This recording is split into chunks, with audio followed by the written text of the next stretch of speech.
Hello जी, सत श्री अकाल सारिਆਂ ਨੂੰ। ਅੱਜ मैं बनाने लगी हाँ चनिया की तो मसरां की दाल।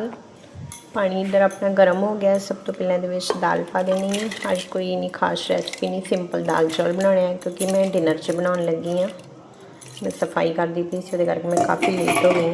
वॉश करके पाता है गर्म पानी 'ਚ, स्वाद अनुसार नमक, हल्दी पाउडर। तड़का आप पहले दाल बॉयल करके मैं फिर तड़का लानी हाँ। इधर एक साइड पर मैं चौल बनने वास्ते रखते हैं। दाल में तड़का लाने लेंगे। सब तो पहले जीरा पाया तेल 'ਚ, फिर लसन पाया। तो मैं क्लिप नहीं ली, भुल गई हूँ। पाए प्याज, टमाटर, हरिया मिर्चा पातियाँ, मसाला पाता, नमक ते हल्दी मैं दाल बॉयल कर लेंगे उस पाते थे। तड़का भुज चुके उन्हें पाता बरीक कट्टिया हुआ हरा धनिया जी। दाल बन के रेडी है अपनी। लो जी, अपने दाल चौल बन के रेडी है।